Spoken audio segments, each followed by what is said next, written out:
sou educadora, supervisora aqui no museu. Eu gostaria de dar boas-vindas a todo mundo. E a gente vai dar início à nossa terceira aula do curso de História da Arte com a professora Lígia.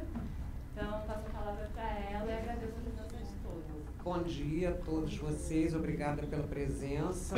Eu fui convidada pelo Mar para dar uma aula sobre a paisagem na arte contemporânea, mas eu queria dizer a vocês que eu não sou uma professora, não trabalho com nada na área didática nem universitária, e então não tenho material preparado material iconográfico preparado para exibir. Então eu peço desculpas por isso. Esse tema da paisagem que eu escolhi veio muito a reboque da exposição do Marco Chaves, que está em cartaz aqui no museu, provavelmente vocês já devem ter visto, e que eu fiz a curadoria. Foi um trabalho junto com o Marcos, que é um artista que eu conheço desde o início da trajetória, no final dos anos 80, início dos 90, tenho acompanhado o trabalho dele. E de meados da carreira em diante, ele não propriamente parou, mas começou a dar mais ênfase à fotografia do que à produção de objetos, que era o que ele fazia antes. No início, ele se dedicava mais à produção de objetos e instalações. E depois isso veio sendo substituído pela fotografia. E quando ele entrou na fotografia, uma grande parte dela ficou centrada nos acontecimentos da paisagem urbana. Então, a minha ideia foi fazer quase que uma retrospectiva do trabalho apenas através da paisagem, selecionando o que havia de paisagem na produção fotográfica dele. Então, assim como foi possível fazer dentro da obra de um artista um resumo da obra, um panorama da obra, através de um único motivo, que é a paisagem, nós também podemos fazer, pela paisagem, uma retomada da própria história da arte, ou da própria história das sociedades, porque os gêneros históricos, eles se modificam de acordo não com períodos estanques, que a gente chama clássico, romântico, acadêmico, barroco. Esses gêneros, esses movimentos na história da arte, eles acompanham movimentos na vida dos homens, eles acompanham os movimentos na vida das sociedades. Não surgem apenas por evolução da história da arte ou das questões estéticas. As questões estéticas estão sempre afinadas com determinados momentos da civilização, com determinados momentos da sociedade.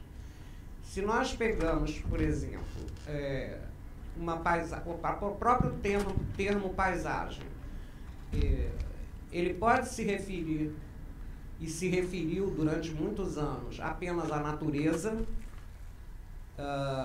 mas com o desenvolvimento das cidades, o surgimento das metrópoles, a paisagem passou também a comportar a paisagem urbana. E hoje nós temos a paisagem eletrônica, a paisagem virtual, que pode ser totalmente artificial, construída num computador. Então, o que é a paisagem não é uma coisa, também não é um motivo fixo. A própria noção de paisagem, ela se altera conforme os instrumentos de representação da paisagem se modificam. E esses instrumentos, inclusive, têm sido modificados não só de acordo com o desenvolvimento das sociedades como o desenvolvimento da ciência e o desenvolvimento da tecnologia, toda uma conformação de uma determinada civilização numa certa época entram como fatores de transformação das possibilidades de representação. Então, se nós pegarmos, por exemplo, uma pintura para ficarmos dentro da história da arte brasileira, uma pintura da acadêmica do período da missão francesa, quando Dom João trouxe a missão francesa para instituir um ensino de arte no Brasil, o que ele trouxe foram artistas exilados de Bonaparte, né, da invasão de Bonaparte na França, em Portugal. O próprio Dom João estava fugindo da possibilidade de uma invasão de Bonaparte em Portugal. Ele trouxe artistas exilados que não eram, na França, grandes mestres da história da arte francesa. Eram fugitivos de questões políticas imperiais e que vieram instituíram a Escola de Belas Artes no Brasil. Essa escola, ela era, portanto, uma escola técnica por excelência. Aliás, a escolaridade em artes plásticas naquele momento, século XIX, era uma escolaridade técnica. As pessoas iam para aprender noções de perspectivas, noções anatômicas, a lidar com materiais, com a tinta, com a aquarela, enfim, era uma escola técnica e não era uma escola de discussão das questões que estavam sendo representadas, né, na sua pintura ou no seu desenho. Então, esses foram os professores que vieram com a missão francesa para o Brasil e, de qualquer forma, apesar de ter sido um momento, digamos, empobrecido nesse aspecto que nós temos hoje, de que a escola é um lugar de debate, um lugar de motivação mais ampla do que a técnica, apesar disso, o Brasil só conhecia uma história da arte de cunho religioso, barroco das igrejas e, enfim, uma coisa artesanal, uma representação sempre ou mitológica ou religiosa e a chegada dos franceses ampliou um pouco esse panorama para abrir a perspectiva de se fazer uma representação cívica, né? Uma arte civil, que não fosse apenas de cunho religioso. E a paisagem, então, aparece nesse momento. Mas a paisagem surge com o olhar europeu. Então, a luz das paisagens de Vinet, Meissonier, Tonet e os franceses que chegaram e os seus discípulos brasileiros, porque apenas copiavam esses mestres, era uma luz europeia. Você pega uma paisagem que está retratando a Baía de Guanabara e toda cheia dos tons terrosos, sombrios, como se a Baía de Guanabara estivesse no inverno francês. Então, eles não têm o olhar, não está aberto para o real, está aberto para um ideal, que é ainda o ideal renascentista de uma representação dentro de normas ditas científicas, da perspectiva, da proporcionalidade, do equilíbrio composicional, enfim, uma construção muito rígida, presa a essas normas acadêmicas.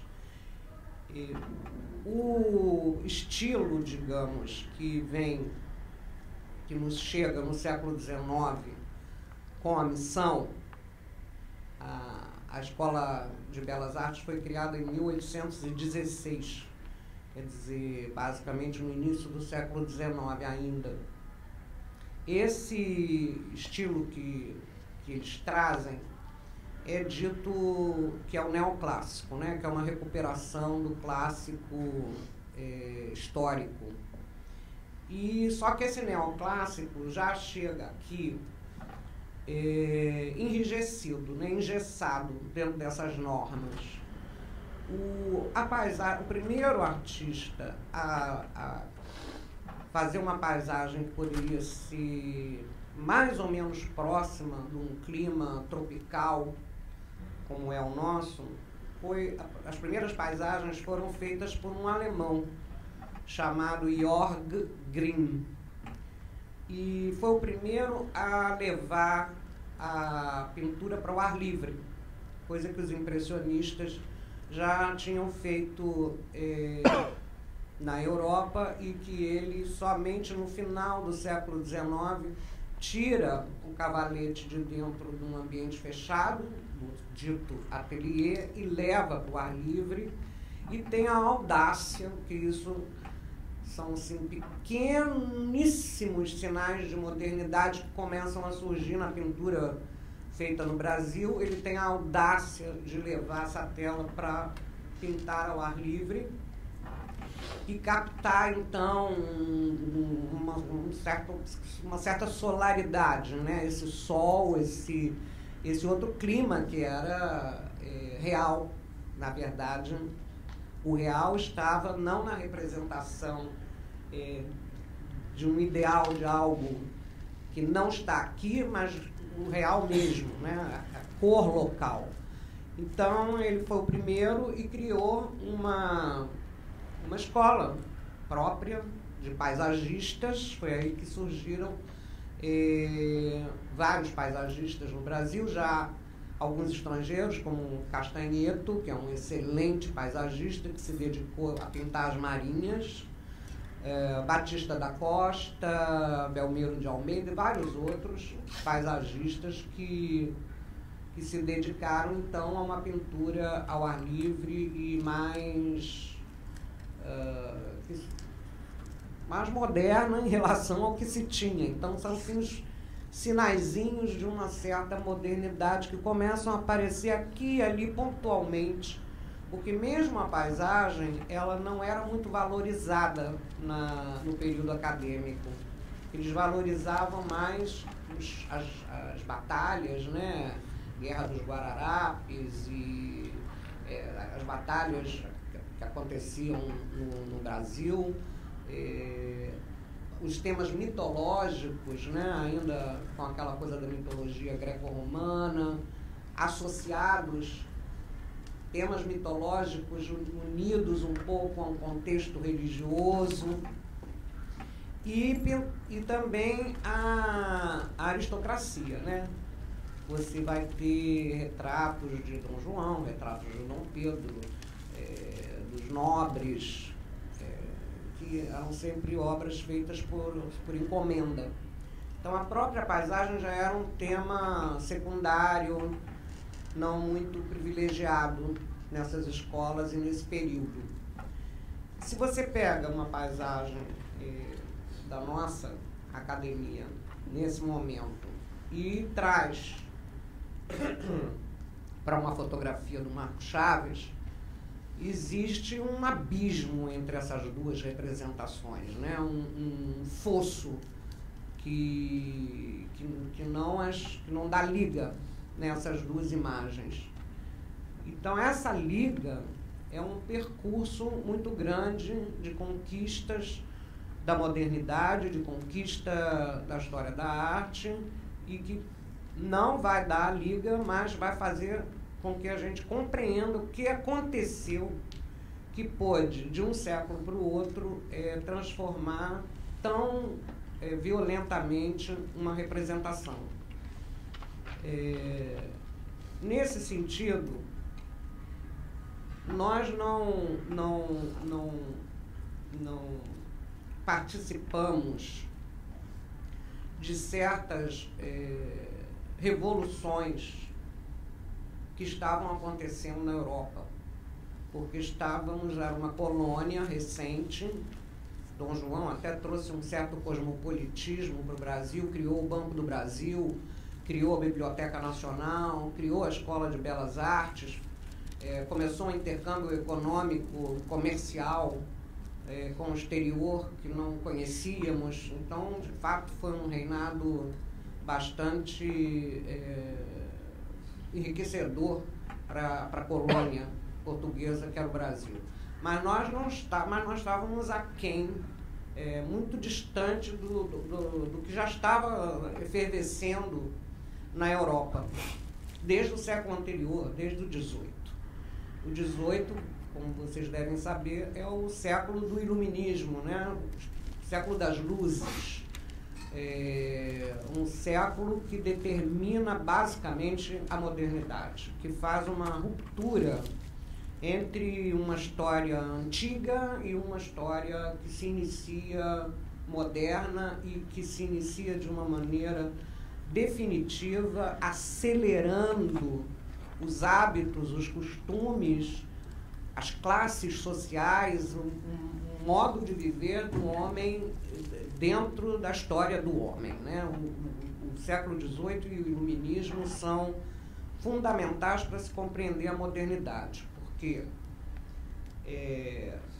a França vivia sobre o reinado dos reis, né? Luís XIV, Luís XV, Luís XVI. A aristocracia, vocês devem acompanhar, pelo menos no cinema, muitas dos hábitos dessa aristocracia, uma aristocracia distante da realidade do povo, uma aristocracia remplie de soi-même, quer dizer, cheia de si mesma, né? Como se protegida da pobreza, da penúria e do que se passava fora dos seus castelos, né? Uma nobreza despótica, tirânica e corrupta, muita corrupção também. Então, o que acontece é que, aos poucos, como a Inglaterra detona a Revolução Industrial, vejam bem, a Revolução Industrial não é uma revolução que teve data, como teve a Revolução Francesa. Dia tal aconteceu. A Revolução Industrial, ela começa em meados do século XVIII e vai até, vamos dizer, o seu momento de detonação mesmo. Ela vai até meados do século XIX, mas é uma cadeia de acontecimentos e de evolução dentro da área industrial que faz com que esse período seja considerado o período da Revolução Industrial. Quer dizer, quando a máquina entra, quando a produção começa a ser uma produção em série, quando surge uma classe nova no mundo, que é a classe operária, quando o trabalho artesanal, que era feito em pequenos ateliês individuais, começa a ficar ameaçado, e esses artesãos começam a buscar os seus empregos nas indústrias, isso faz uma transformação radical no sentido social, de organização social que havia até então. Uma classe burguesa, quer dizer, burgueses sempre houve, desde os mercadores venezianos na era feudal, mas uma burguesia maior, mais expressiva, mais politizada, mais intelectualizada, surge junto com essa revolução industrial. E essa alta burguesia é constituída por intelectuais, por escritores, por artistas, por filósofos, por pessoas que se reúnem nos salões, nos cafés, nos clubes, para discutir filosofia, para discutir a sociedade, para discutir política, para discutir o poder. Então, o século das luzes é um século da razão. E essa razão, que discute as questões sociais, políticas, morais das sociedades, é a razão que vai instituir o período moderno. Então, essa burguesia é uma burguesia de intelectuais que estão substituindo a corte no poder de emitir opinião. Opinião passa, a corte deixa de ser o local da emissão do pensamento, das regras, das leis e dos costumes, para começar a ceder lugar de poder na enunciação e no raciocínio da sociedade, cedendo pouco a pouco lugar para essa burguesia. Alguns aristocratas, principalmente mulheres, Madame de Staël, por exemplo, começaram a formar salões, porque começa a ficar na moda francesa reunir esses intelectuais, aristocratas que queriam, então, começar a se colocar em dia com o que estava acontecendo. Passaram a reunir esses intelectuais e aí já começa a haver uma mistura, né? um interrelacionamento entre a aristocracia e a alta burguesia, que já apontam questões novas dentro de uma sociedade. Então, nós temos a influência do pensamento intelectual, que vai ser importantíssima para a própria formação da Revolução Francesa.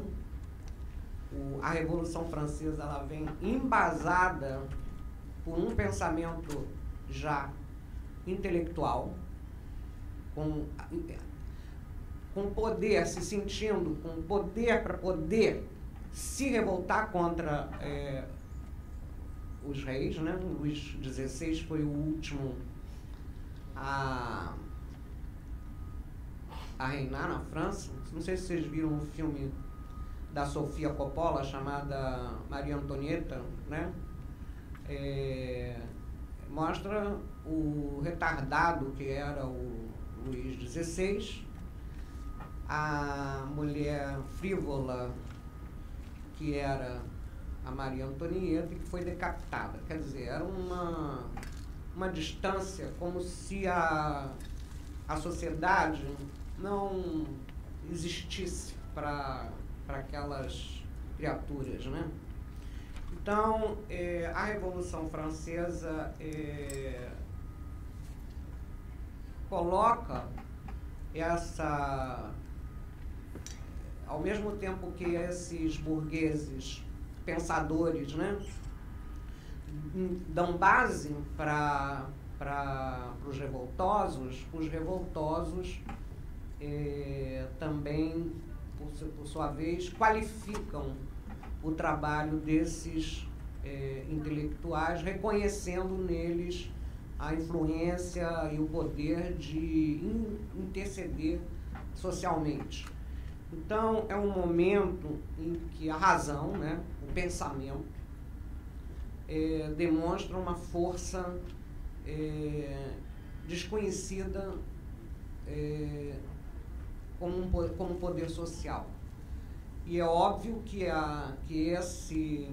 essa maneira de ver o mundo que está em transformação efervescente entre os séculos XVIII e XIX iriam ter ressonâncias na prática artística e nas formas de representar o mundo.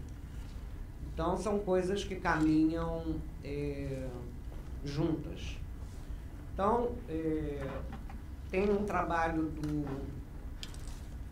Quer dizer, antes de voltar ao Marcos Chaves, eu quero dizer o seguinte, que nesse momento, já no século XVIII e antes da Revolução Francesa, mas já de acordo com a Revolução Industrial, que começa na Inglaterra, as cidades começam a crescer, né? As indústrias aparecem, os artesãos começam a se transformar em operários, a indústria do ferro passa a ser muito forte, a Torre Eiffel é construída nesse momento, que era um tótem ao mundo industrial, né? A Torre Eiffel, ela tem um sentido amarrado a esse novo mundo que aparece a partir da indústria do ferro. É um outro tipo de poder, é o poder do capitalismo que começa a penetrar na vida das sociedades europeias. As cidades começam a crescer, viram metrópoles, os hábitos se transformam, a máquina começa a entrar na vida cotidiana das pessoas. Eu trouxe aqui um pequeno trecho que eu vou ler do Montesquieu. Montesquieu, ele foi um desses grandes pensadores do iluminismo e ele se dedicou especialmente a estudar o espírito das leis, a questão da corrupção, o parlamentarismo, a democracia, a se pensar em outras formas de governo das nações. E ele escreveu um livro chamado As Cartas Persas. E então ele imagina dois amigos persas, considerando-se que a Pérsia vivia num outro mundo que ainda não havia sido tomado, né, nem pela indústria, nem pela razão iluminista, como se fossem dois estrangeiros, dois ETs caindo na França pré-revolucionária e em vias de se transformar. Então, é como se eles estivessem exatamente chegando num lugar quase imaginário, né? Esse trecho mostra mais ou menos o que era a Paris dessa época e o estado perplexo desses dois persas, que são os personagens do livro, chegando nesse lugar. Aí é o seguinte, vou ler rapidinho. Estamos em Paris há um mês. Isso é um persa escrevendo para o outro. O movimento é enorme, foi contínuo. Foram necessárias várias providências para nos instalarmos, para encontrarmos as pessoas e para termos as coisas necessárias que o tempo todo não param de faltar. Já entra na ideia de consumo, né? Paris é tão grande quanto Isfahan. Isfahan é uma cidade persa mínima, então era uma coisa dele fazer um certo humor nessa frase.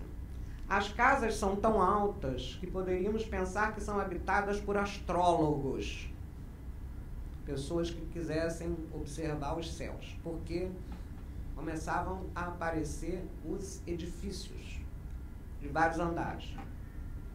Você pensa logo que uma cidade construída no ar, que possui 6 ou 7 casas, umas sobre as outras, que é o prédio, né, é extremamente povoada. Você pensa logo.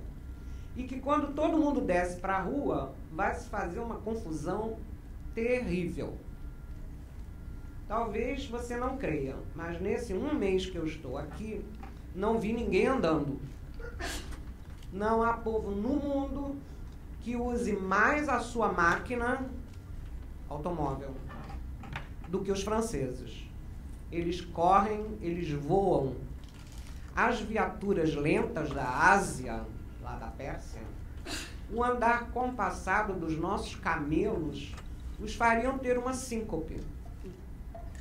Eu, que não fui feito para isso, e que ando sempre a pé sem mudar o meu passo, fico enfurecido algumas vezes como qualquer cristão. E ainda acontece o de me enlamearem dos pés à cabeça. Mas o que eu não posso mesmo perdoar são os golpes de cotovelo que recebo na rua regularmente. Um homem vem atrás de mim, me passa correndo, me faz fazer uma meia volta, o outro me cruza do outro lado, me remete de novo a um lugar onde eu estava antes, E olha que eu não havia dado sequer 100 passos, mas estava mais alquebrantado do que se tivesse feito 10 léguas. Não creio que eu possa, no momento, falar profundamente dos hábitos e costumes europeus. Eu mesmo só tenho uma vaga ideia. Mas tive tempo suficiente para me espantar com tudo isso. Então, é um trechinho do Montesquieu que nos mostra essa Paris cosmopolita, movimentada, moderna, que já surgia em pleno século XVIII. E nós estávamos aqui com a nossa Academia de Belas Artes, copiando o que havia de mais empobrecedor de uma civilização altamente intelectualizada e avançada que já era a Paris, centro cultural mundial, até muito recentemente, até meados do século XX, centro cultural mundial do mundo. Então, o neoclássico foi, sim, um estilo recuperado no iluminismo, porque o classicismo era um modelo de razão, enquanto que o romantismo era um modelo privilegiado, né, pela emoção. Como era o século das luzes, o século do pensamento, era natural que um movimento clássico fosse mais valorizado naquele momento. Então, nós trouxemos o neoclássico iluminista para regular a nossa academia, mas todo esse pensamento que estava por trás da recuperação do neoclássico na Europa não veio junto. Vieram só as regras.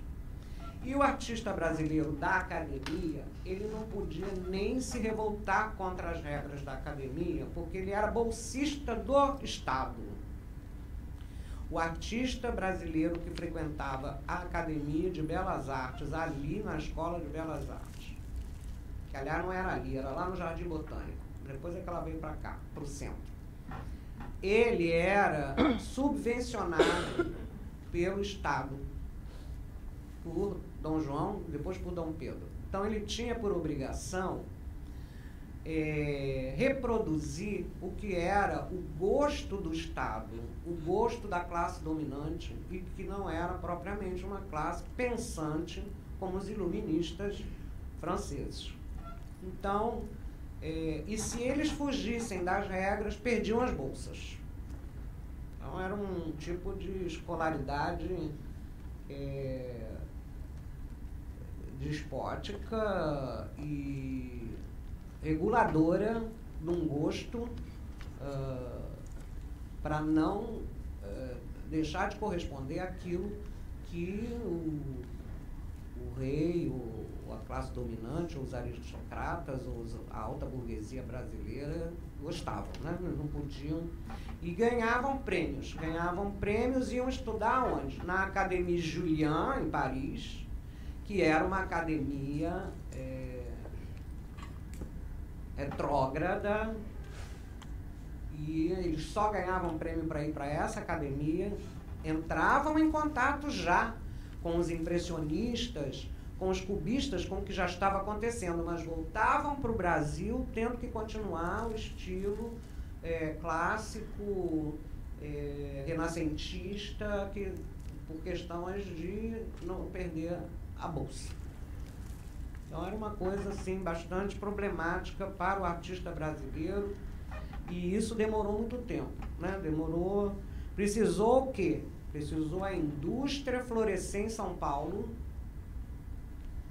para que o modernismo acontecesse lá. O poder econômico poder se sobressair em relação a qualquer outro tipo de poder, e que vinha a reboque da industrialização, para que a liberdade pudesse ser conseguida. De modo que pensar a liberdade moderna, pensar a razão moderna, é pensar uma questão social mais ampla, que está nas questões econômicas, nas questões políticas da industrialização. Isso modifica e institui o homem moderno. Então, Tem um trabalho do Marco Chaves, uma série, vou fazer uns pulos assim, tá? Chamada Sugar Loafer. O pão de açúcar, em inglês, é Sugar Loaf.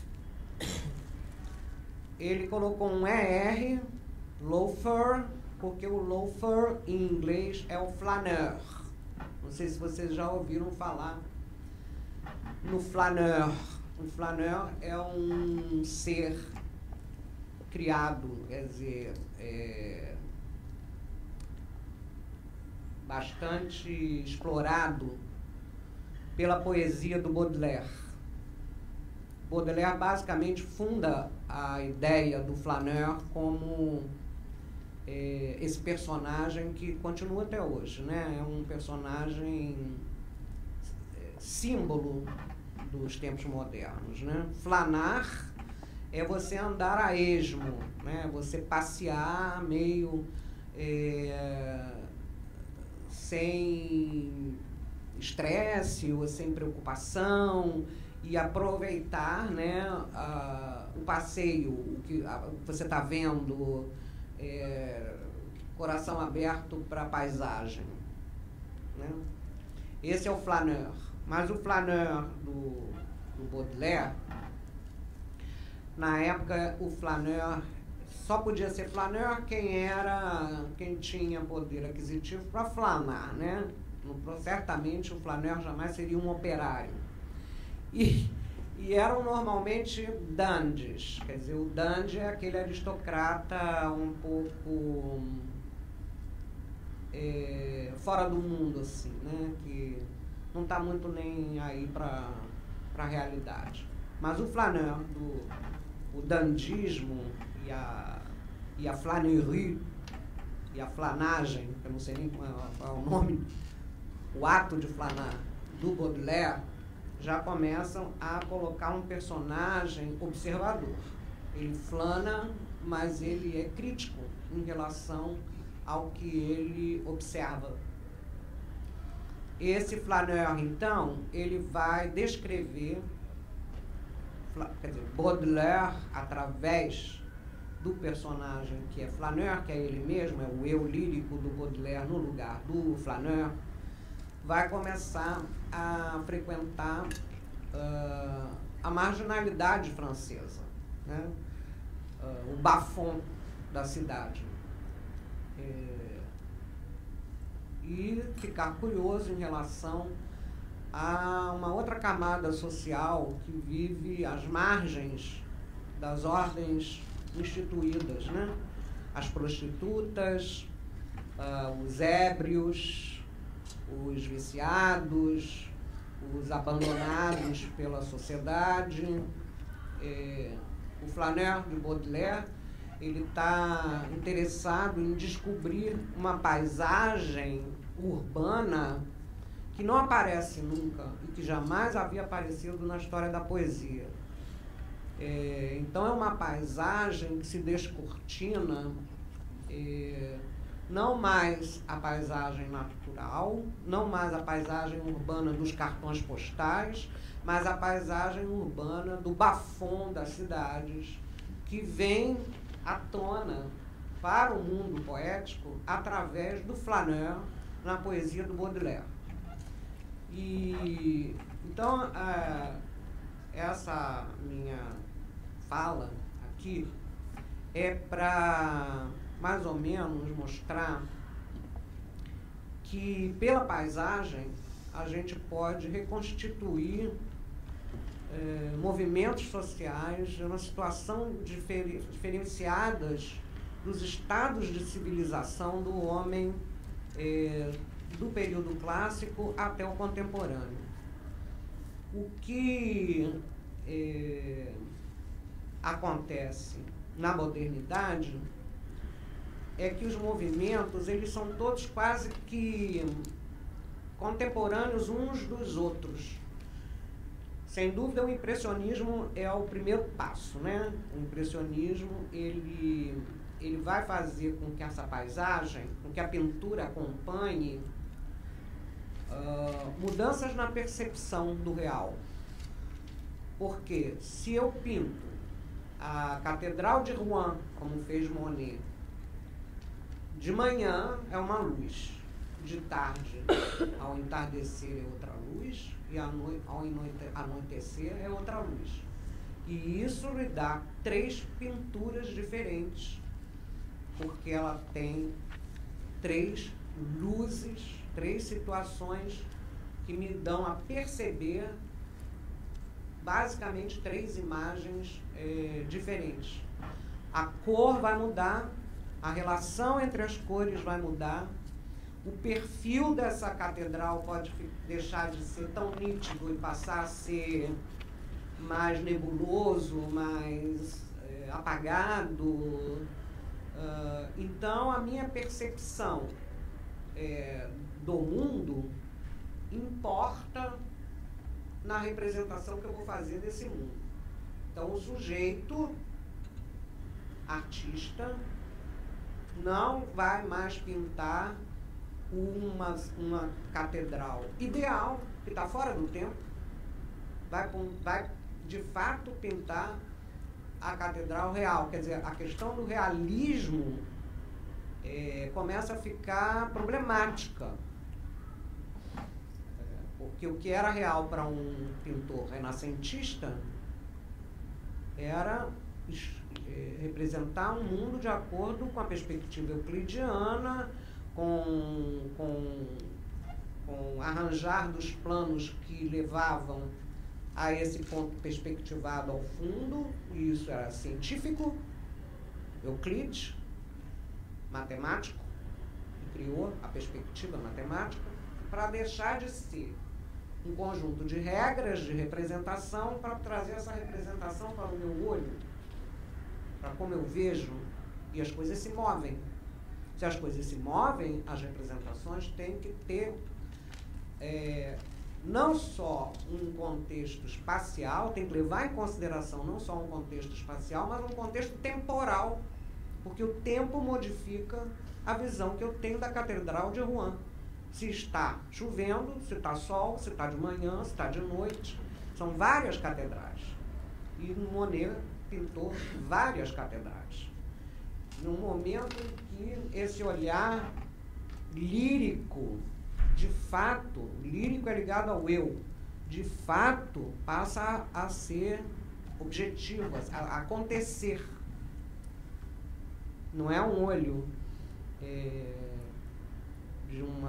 de um saber técnico, mas é o meu olho, é a minha percepção do mundo. E isso o impressionismo detona.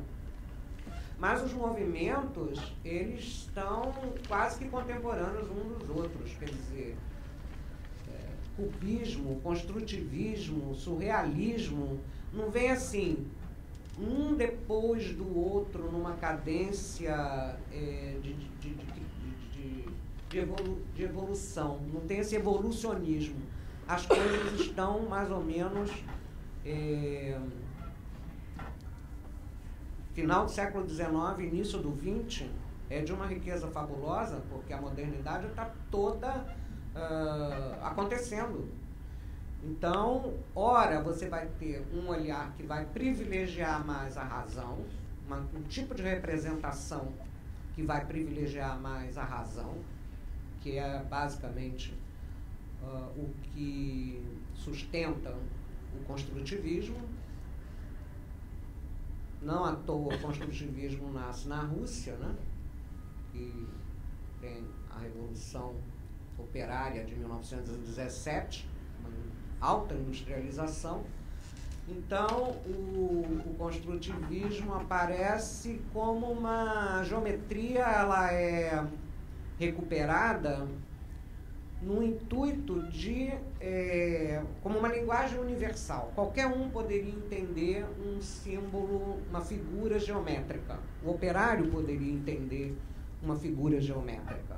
Se ele está lidando com triângulos, círculos, retângulos, quadrados, você está lidando com uma linguagem que os construtivistas acreditavam que era política, porque era universal, e de comunicação ampla com qualquer camada social, com qualquer classe social. Tem um objetivo ético atrás de toda a modernidade que está ligado a razões sociais e que foram lançadas 2 séculos antes no Iluminismo.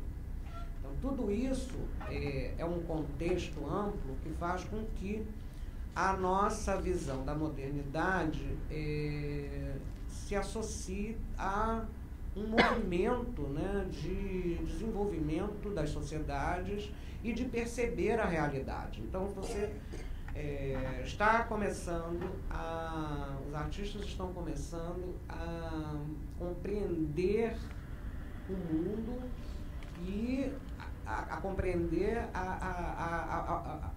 o mundo das representações, que está em ebulição, né? Você pode ter um construtivismo na Rússia, na Holanda, e na Rússia, na Alemanha e na Holanda, que foram os países onde o construtivismo europeu mais se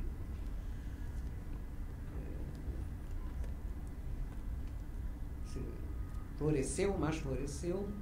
Ao mesmo tempo, você tinha uma exaltação enorme do eu, do imaginário e do inconsciente no surrealismo. Alguns numa visão radical xiita, você nem considera o surrealismo tão importante. Os xiitas, eu digo assim, os ortodoxos do mundo da razão, não consideram tanto o surrealismo exatamente por esse caráter onírico, né, de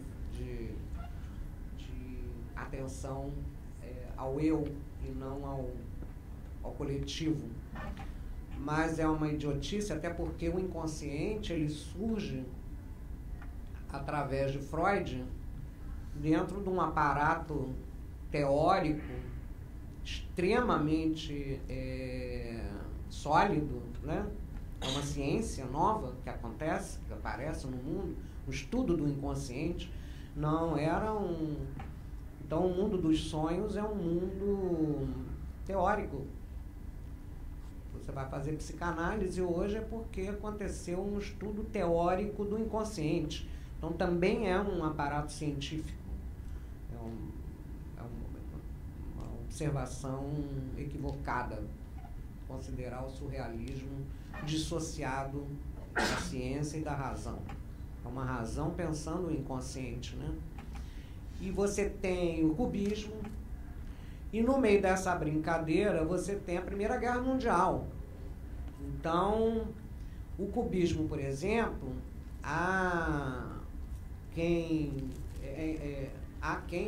é notório e quase obrigatório você compreender que essa fragmentação da imagem vem da destruição das cidades, das edificações e do mundo pela guerra, né? Então, estava se vivendo um momento destrutivo. É Picasso que diz, a arte foi feita para... Eu destruo, a arte foi feita para destruir. Era uma maneira satírica do Picasso responder ao construtivismo. Então, esse aspecto da destruição que vem através, como resultado da Primeira Guerra Mundial, está lá no cubismo. Dizem que a arte informal, que é a arte que lida com a mancha, que é o contrário do partido tomado pelo cubismo, que é a dissolução das formas, né, vem do trauma da bomba atômica, né, daquela grande mancha que a bomba atômica criou. Eu acho isso já um pouco exagerado, mas é uma questão que se coloca. Se a bomba atômica não teria também influído no aparecimento do informalismo.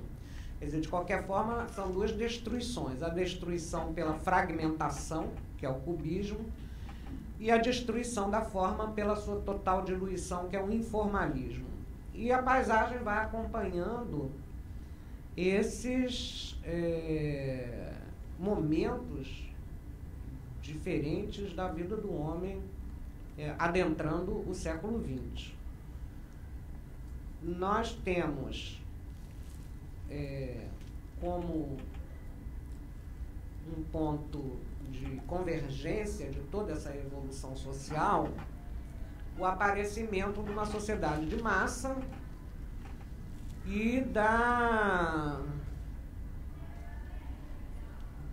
do desenvolvimento desenfreado do consumo.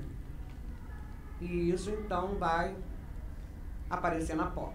Mas antes nós temos a figura... Eu estou fazendo aqui um panorama rápido e sucinto de uma evolução da razão moderna, porque eu acho que o Marco Chaves está lidando com tudo isso naquela exposição ali, tá? Eu vou chegar aí, mas eu não posso chegar no Marco Chaves sem antes falar de Marcel Duchamp. Que eu acho que depois do iluminismo, como ruptura entre momentos civilizatórios e momentos de compreender o mundo e compreender a arte, vem Duchamp. Para a história da arte, é um corte epistemológico, é um corte determinante de antes e depois de Duchamp. Você pode escrever uma história que precede e que procede Duchamp. Porque na hora que ele pensa, aquilo é razão, né? Aquilo não tem nada gratuito. Duchamp é uma inteligência raríssima. Na hora que ele pensa que, afinal, o que institui uma obra, um trabalho, um objeto, uma coisa como obra de arte? Né? O que faz com que isso seja uma obra de arte e não uma mercadoria? É o meu ato, eu, artista, meu ato de escolha e de determinação sobre esse objeto. Então, eu vou pegar. Isso aqui está até parecendo um Valtércio Caldas, ó. Para quem conhece a obra, é o próprio. Eu vou pegar este copo com água, vou colocar num salão de artes plásticas. Vou assinar aqui o pseudônimo, né? Foi assinado o pseudônimo, isso aqui é RUT, R-U-T-T, uma coisa assim. Vou botar um pseudônimo, porque também eu sabia que ele estava provocando demais o júri do salão. Então não teve coragem de assinar Marcel Duchamp ainda. Colocou lá um mictório chamado A Fonte. A Fonte. E aquilo foi o desarranjo total em relação a todos os parâmetros que se tinha anteriores. Então, um ato de escolha do artista e a mudança de contexto lógico de um objeto e a alteração no seu caráter funcional para o seu caráter estético, poético, sou eu que determino. E ainda tinha mais. Essa escolha do artista tinha que ser totalmente indiferente. Ele tinha que se despojar de qualquer resquício, de qualquer ranço estético que ele tivesse dentro dele mesmo. Então, essa escolha tinha que ser, vamos dizer, a pior possível. É como o Vicky Muniz diz, eu estou aqui para criar a pior ilusão possível. Isso é um raciocínio do Champiano. Então, ao pior possível, quer dizer, eu vou pegar um mictório e vou ser arte. Então, isso é um processo de pensar até que ponto o mundo da indústria, o mundo da mercadoria havia influenciado a história da arte. Pois eu vou pegar essa mercadoria industrial banal, vulgar, cotidiana, funcional, e vou instituir esse objeto como um objeto de arte. Era, assim, uma cristalização da penetração da indústria no imaginário coletivo das sociedades. Era um momento ápice de radicalidade para representar toda essa história da penetração da máquina no nosso mundo. E isso Duchamp modifica tudo que poderia vir depois dele. Porque não seria mais possível se desconectar dessa massificação que a indústria, com seu surgimento, havia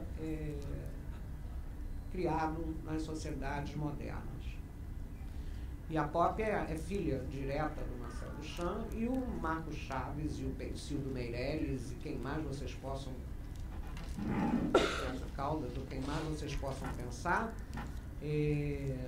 são discípulos, são cada um com a sua linguagem, cada um com o seu imaginário, cada um com o seu poder poético, mas sem Duchamp,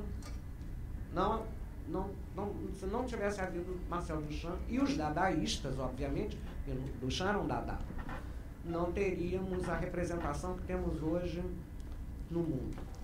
Então, quando o Marcos Chaves, flanando pelo Rio de Janeiro, ele é um flaneur, na observação da paisagem natural e urbana desta cidade, flagra um buraco de rua que o poder público não asfalta, que representa lá um perigo para uma pessoa cair, para um automóvel furar seu pneu, quebrar a sua embreagem, sei lá. E o povo bem-humorado brasileiro, carioca, coloca ali um galho de árvore, um bando de porcaria, um colchão, uma televisão, para chamar a atenção do perigo daquele buraco. Eles estão fazendo uma assemblagem, uma composição de formas do cotidiano no mesmo espírito dadaísta de Duchamp. Para o olhar do Marcos Chaves, aquilo é uma escultura contemporânea. Então é um flaneur que vai colhendo acidentes na urbanidade do Rio de Janeiro que lhe trazem remissões de toda a história da arte. Quando ele compõe, eu já vou terminar, para não ficar chato. Quando ele compõe aquelas fotografias que estão justapostas umas sobre as outras, é, sem dúvida nenhuma, uma recuperação cubista. O cubismo, ele queria ver um objeto no plano, em todas as suas perspectivas. Porque você, para ver qualquer coisa, você tem que ver aqui, mas se você muda para cá, a foto é outra, se você vê daqui é de um jeito, se você vê daqui é outro. O cubismo queria ver tudo ao mesmo tempo, simultaneamente, no plano, né? Então, o que o Marcos faz é exatamente uma recuperação de uma perspectiva cubista, que é a antiperspectiva clássica por excelência, de ver várias facetas daquela paisagem ao mesmo tempo. É um movimento do olho captando a mesma paisagem em vários dos seus segmentos, em várias das suas capacidades, das suas possibilidades perceptivas, num único trabalho. Então, o trabalho do Marcos, que é muito bem-humorado, é muito satírico, ele é culto, porque ele está se remetendo a vários momentos da história da arte, ele está se remetendo à modernidade em vários momentos do que ele está construindo. Aqueles banquinhos que estão ali no chão são típicos da arte povera italiana. Povero quer dizer pobre. E o que era povero? Era pegar os materiais que normalmente não são considerados na construção estética, não tem nada de refinamento. Então era um pedaço de alface enfiado dentro de um cubo de concreto. Podia acontecer, e muito trazendo também as coisas perecíveis, que ficam podres, que emitem odores desagradáveis, carvão, um pedaço de maçã podre, quer dizer, tudo do mundo, inclusive nos seus estados de transição, pertencem ao nosso olho, à nossa acessibilidade visual. Então a Povera trouxe todos os elementos pobres, que aliás que foi o oposto do minimalismo, que são movimentos um nos Estados Unidos, outro na Europa, ao mesmo tempo. O minimalismo é indústria, é geometria, é razão, é baixíssimo teor lírico, é um eu que está ausente. O povero é a coisa pobre, é a coisa rudimentar, é a coisa sem forma bem acabada, sem geometria. Então, todos esses movimentos, eles são demonstrações de como a percepção é móvel, de como você pode pensar diferentemente o que é visível. Você pode pensar, inclusive, o invisível. O Valtès, por exemplo, é um artista que trabalha o vazio como matéria. Para ele, a criação daqueles grandes intervalos de nada são tão questão plástica quanto o que você propriamente vê. Então, você pode pensar diferentemente, né, o mundo através de diversas perspectivas. Eu acho que o Marcos ele está ligado a uma questão política, é um trabalho de ético por excelência, porque ele faz ali um pensamento sobre essa urbanidade, sobre muito bem-humorada, uma crítica muito bem-humorada, faz parte da inteligência do trabalho, esse humor que Duchamp também tinha. Ele tem ali uma observação política da urbanidade no Rio de Janeiro, no caso do trabalho dele. Tem uma questão estética de pensar que ele, como um escultor por excelência, está sempre, pelo menos no início da carreira, está sempre pensando na articulação das formas e de como essas formas se transformaram ao longo da história. Ele tem um namoro com o neoconcretismo, naquelas próteses, uma série que está lá no final da exposição, e que eu até coloquei no catálogo, se vocês tiverem acesso. Vou mostrar aqui rapidinho. Coloquei aqui um trabalho do Aloysio Carvão, um neoconcreto brasileiro, que está aqui. Se vocês tiverem o catálogo, vocês vão ver de mais perto. Que eu vi semelhança com essa fotografia do Marcos da série da prótese. Como se tivesse, assim, no fundo daquelas captações dele fotográficas, também uma memória da pintura neoconcreta brasileira. Então, aquela é uma exposição culta, muito bem informada, e que normalmente não, para um desentendido, um leigo, um desavisado, pode ser quase que uma brincadeira, um humor, uma caricatura, uma coisa mais rápida. Então, eu acho que... Espero que vocês possam voltar à exposição do Marcos Chaves abertos a um novo tipo de leitura. Era isso, obrigada.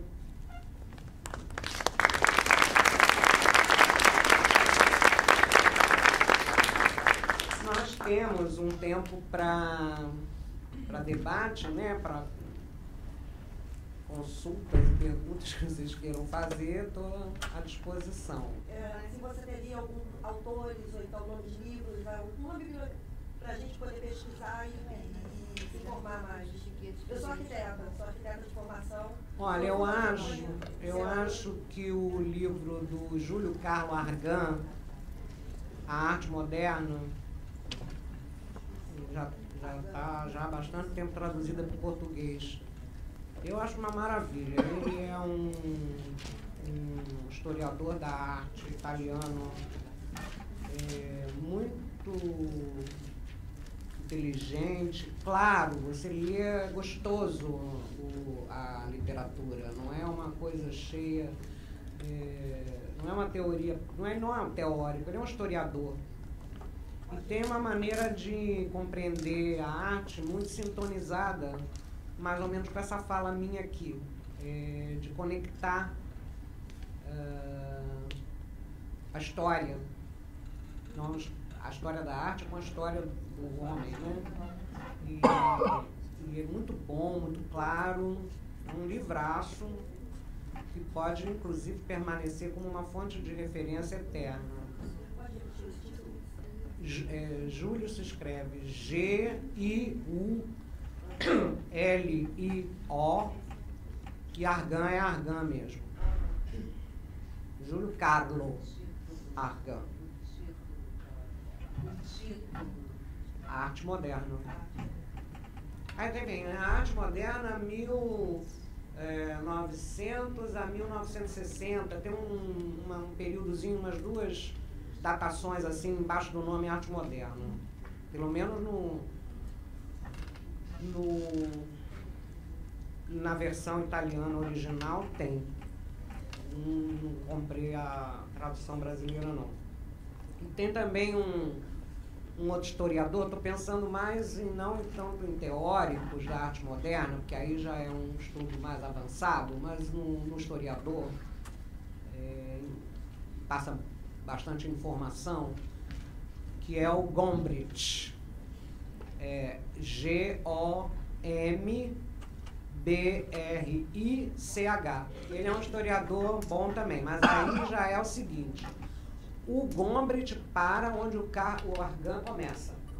Então, o Gombrich vem do período feudal, da arte feudal, até o início da arte moderna. E o Argan pega toda a modernidade, um pouco do período clássico também, e vem até a pop, se não me engano. São os dois livros de história da arte, assim, capitais para começar a se entender. Muito bons. Eu tenho uma pergunta sobre o trabalho do Marcos. Existe um mapeamento assim, que ele fez na cidade, no trabalho dele? Porque assim, eu fico imaginando que ele, assim, é como um andarilho, né? É um nômade que vai andando pela cidade, vai vendo as esculturas nas ruas. Porque assim, como você disse que eu não conheço ele, não conheço o trabalho dele, mas pelo que você falou, como ele era um escultor, ele tinha todo o sedentarismo, né, de estar lá isolado, fazendo a escultura. E nesse trabalho dele, ele faz justamente o oposto, né? Ele vai pra rua, ele vai andar, ele vai... Isso fez parte do seguinte. Na verdade, eu falei que ele era um escultor, mas é um escultor no sentido mais contemporâneo, né? Não é um escultor que vai a sua mão esculpir nada. É uma escultura duchampiana, né? O Marcos sempre trabalhou com déjà vu, com banal, assim. E eu acho que essa coisa andarilha, que é a coisa do flaneur, exatamente, começou quando ele passou para a fotografia. A fotografia veio com a observação desses acidentes curiosos que ele começou a ver. Não é só no Rio de Janeiro, não. Ele tem paisagens também construídas aí pelo mundo, que é um nômade mesmo. Anda por aí, pelo mundo. Então, eu acho que a fotografia veio como uma solução para o que ele já via como um fato estético nas ruas. Estético no sentido estético do Champiano contemporâneo, sem nada a ver com o belo, né? Aliás, a gente até pode continuar a insistir no belo, uma vez que esse belo se modificou inteiramente e já não é mais o mesmo para nós. Aliás, eu trouxe até uma frasezinha boa aqui do Benjamin, Walter Benjamin, que é um ilustre gênio, e que ele fala isso aqui, quer ver? Deixa eu ver se eu acho. Não! Argan, Júlio Carlos Argan. Pois que a natureza não é moderna, moderna entre aspas. A natureza é a natureza, é a árvore, é a terra, é o céu, são as flores, são os pássaros, isso não é nem acadêmico, nem moderno, nem coisa nenhuma, é a natureza. Então, pois que a natureza não é moderna, o belo não é uma qualidade da natureza, mas da sociedade. Eu acho que isso tem tudo a ver com o que eu falei aqui hoje o dia todo. Então, quer dizer, a concepção do belo se modificou conforme se modificaram as concepções de sociedades, né? Então, nós temos que encarar que o que o Marcos viu como belo nesses eventos urbanos, só tinha uma forma dele trazer isso para o campo dele, do trabalho, né? Da visualidade do trabalho dele, seria pela fotografia. E eu ainda acrescento mais, a fotografia tem muito a ver com o método do Champiano, que assim como o Duchamp pega e extrai do mundo real e banal um objeto para transformar o contexto e a significação daquele objeto, a fotografia também. Ela extrai um momento do real, do fluxo de duração do tempo real, de maneira imediata, muda o contexto disso, muda o contexto temporal disso, porque eterniza para sempre um instante, né? A fotografia tem, dizem estudiosos, fala-se muito na morte do tempo na fotografia, porque ela eterniza para todo sempre algo que pertencia a uma cadeia evolutiva no tempo. Coisa que o cinema, por exemplo, resolve de outra forma. O cinema são uma porção de fotografias em movimento e que nos dão a ilusão do movimento, né? A perspectiva cinematográfica que está no trabalho do Marcos Chaves de justaposição de várias cenas da mesma paisagem, que eu comparei com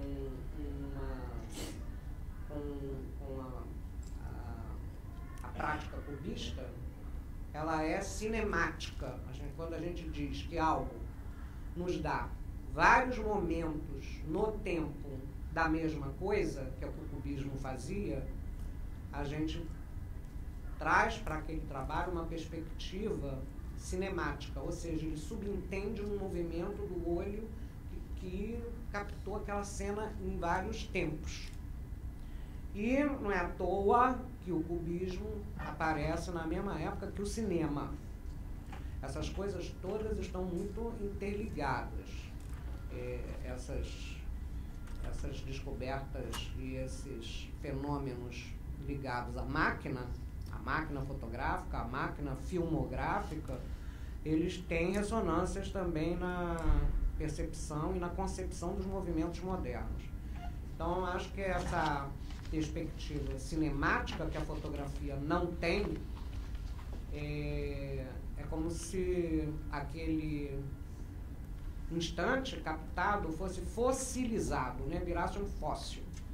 Você tem na fotografia a capacidade de retenção de tempo absoluto.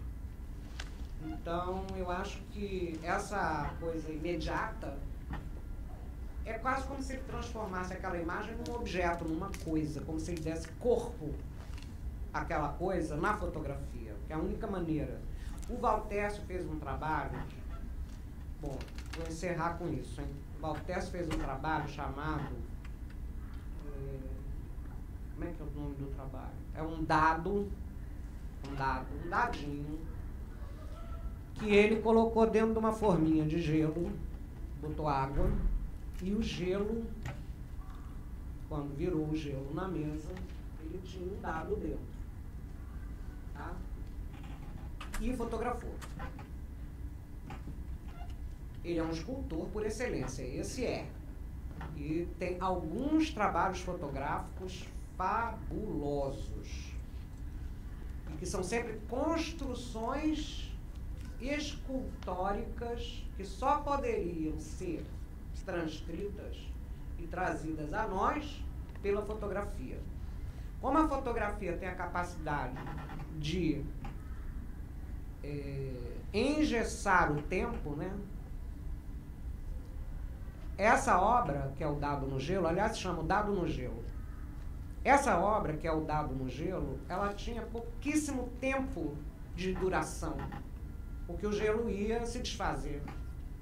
A água ia se liquefazer. Então, essa escultura, ela existe por um tempo